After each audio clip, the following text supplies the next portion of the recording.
Hello everyone, hope you're all doing well. Got a crossout video for us today, guys. Now in today's video it's going to be a little bit different. I'm kind of doing this video for a few reasons, but the first reason is because people have requested it for quite a while. I'm going to do it like half of what people have requested. So for quite a while in Crossout I've been asked to do sort of a tactics video on Clan Wars, or like a walkthrough video basically explaining the decisions behind certain things in a Clan Wars environment. I'm gonna half do that in this video. So what I'm gonna do is that I've got 4 games to show off, 4 very good Clan Wars matches that I all had today basically in like an hour, which is quite rare for me. Normally I'll have like 1 or 2 good matches in a session of Clan Wars. Today I had 4 in the hour we played, which is pretty solid. So 4 different Clan Wars matches to show off, and 4 different I'm not gonna call them lessons because that sounds cheesy as hell, but like tips, if you will, on how to play against certain comps, how to play with certain builds, something like that. So in the first match, we are going to show off a game whereby me and my teammates were on spiders or myriads. I have a myriads or ML200, and we were pushing up against a team of firebugs with 1 swarm. Now for this one, it's kind of an example of how to push with spiders when you're up against melee. Now normally, if you are pushing a team of hovers, for example, say if you're pushing up against like 4 spiders against 4 hovers, and the spider team obviously needs to push because they don't have the range. In that situation, you can push 4 different avenues or routes, whatever you want to call them, paths, doesn't really matter, because there's no danger of one individual spider getting hit by a melee. So it's better to take 4 different firing angles or 4 different paths. That way you maximize your spread, and you're not going to give any gaps for the hovers to escape out of and rotate out, basically.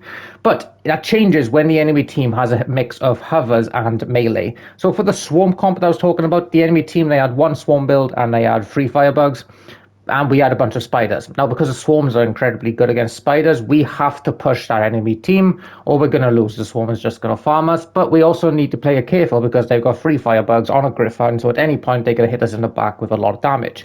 In that situation, it's better to basically push in a 2v2 situation with your spiders. You're going to want to push the same side of the map, but you're always going to want to stay within line of sight of at least 1 teammate. Also, when you're playing up against firebugs, a really good tip is to try and spread out your damage as much as possible. You're going to want to keep the firebugs off your cabin at all costs, because firebugs are very good up against cabins because there's only 1 part to heat. So if the firebug is only after heat up 1 part, it'll heat up very, very quickly, and then it's doing double damage. Whereas if you get the firebug on your armor, it's not so bad because he heats up a piece and destroys, then heats up and destroys and stuff like that. So it's not nearly as efficient.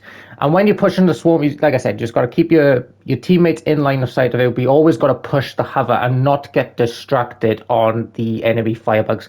Usually when the enemy firebugs in that situation commit, it's going to be all 3 of them at once. So what they'll try to do in the meantime is just run distraction for their teammates, just to try and buy their hover as much time as possible. Don't fall for that stuff. You're going to want to push the swarm until all of the firebugs commit at once. So that's the first game. The second game is basically the same thing, but where we're pushing the hover team in the first round, and we don't split up as much as we should. So I'm just in that situation, you're going to want to take 4 different routes because there was only risk of like half a melee on the Triton, so we didn't need to bunch up as much as we did. And then in the second round, they switched to a full firebug comp, whereby you can see if you're playing a heating spider like me, for example. In that situation, all I need to do is to stay alive as long as possible and provide as much heat for my teammates as possible. There's not really any use. If a firebug attacks me, which they do, there's not much use me shooting that firebug if my teammates are already busy with their own firebugs to help me, because I'm just wasting heat, essentially. I'm not heating for my teammates. So in that situation, I gotta tank the firebug that's on me and shoot my teammates' firebug as much as possible. That way we can deal with that as quickly as we can, and hopefully then there's enough time for my teammates to save me before my bug kills me, which is what happens. The Hun saves me right at the end, and I spread out the damage of the firebug as much as possible while heating for my teammates. So that's game number 2. Game number 3 was against a hover team. So I was a lone firebug up against 4 hovers, and I believe my teammates were on spiders and a hover. In that situation, I know firebugs get a rap as a very easy build to use, and they are a very easy build to use. But in a Clan Wars environment, when you are the only firebug, it is very important on your firebug to get the timing and positioning correct. The actual combat is very straightforward, but most of the work for the firebug is done before before the fighting even starts. So in the situation that we were in, The enemy team had 4 hovers, as I said, so they got a lot of damage, a lot of range damage, and they were on a map with a bridge. Now, in that situation, I don't attack the bridge, I attack behind the bridge, knowing that eventually my spider teammates are going to push them off that bridge, because I can't sit up there when my spiders are shooting them and the Huns hitting them on the hover. So at some point, they're going to need to drop off the bridge, at which point I then hit them. When to hit someone on the firebug is going to be just before your spiders are taking too much damage, and then as your spiders are pretty close to the hovers, then you hit them, because the hovers are going to have to switch to you to do damage to you, in which case your spiders are going to be free to get damage on the back of the hovers that are doing damage to you, essentially. So it's all about positioning and timing, and I played that pretty well in that game, so I'll show that off as well. And then finally, we were in a Spider Myriad comp up against a mass Nemesis team. I want to say they had 3 Nemesis and a Mastodon all kiting together. Very tricky comp to play against because they've got a lot of damage in that situation. Again, you're going to want to push, but you're going to want to take as many different routes as possible while still pushing in their general side of the map. And I really like that game because it shows off how useful a cloak with an inverter is. I prefer to have that because I run Doppler on my spiders quite a lot. I prefer to have basically you've got 2 routes against Nemesis cards. You can either go Doppler 2 energy and a 10-second, no, sorry, Averter 2 energy to keep your cabin alive, and a 10-second cloak to sneak up on people, or you can go with something like a Skinner to like skinner the enemy when you're close so they can't run away. Problem with a Skinner up against Nemesis cars is that they will shoot it off very quickly. The Skinners tend not to last long. I much prefer a 10-second cloak because you'll see in the matches in the matches coming up that you hit the 10-second cloak and you push off to a side angle where they're not expecting you to be because your teammates might not have cloaks, so they're busy focusing on them, and then you can sneak up on them and get some free damage. I did that in both rounds and it worked out pretty well overall. Really like the Myriads against Nemesis. They feel like an incredibly like safe counter for the most part, because my clan was having a lot of trouble up against Nemesis cards, but since we switched to Myriads, that's not really the case. We win most games against Nemi cards these days, which is really quite nice. So that's basically it. That's the, I don't know, the examples or tips, whatever you want to say, for Clan Wars that I'll show off. Just wanted to do this video for that reason, and also, like I said, I played an hour of Clan Wars today, and I had 4 really, really good games with 4 different like examples of how to play Clan Wars. So I figured I would just show it off and just get that video out of the way, so to speak.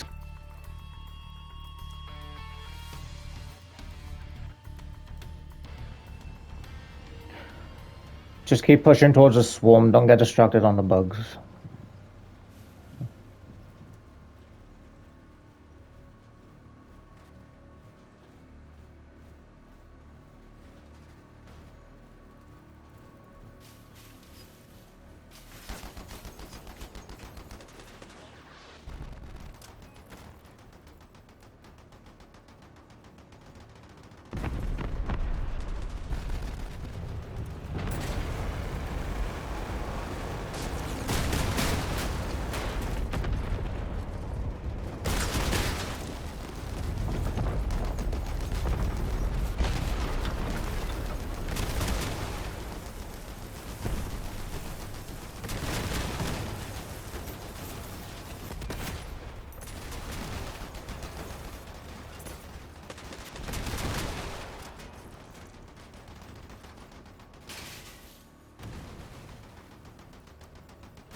Stay by us, Len.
Yeah. Got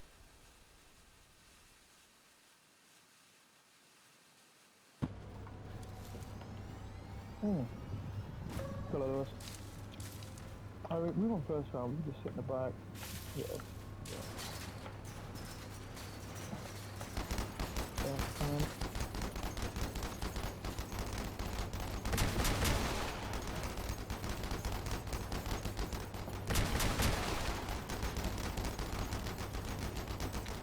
Get further back.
Right, and that is it for the Clan Wars gameplay. Sorry about talking so much in the beginning of the video, but like I said, I wanted to go over as many different examples of tips and tricks in Clan Wars as I could possibly think of.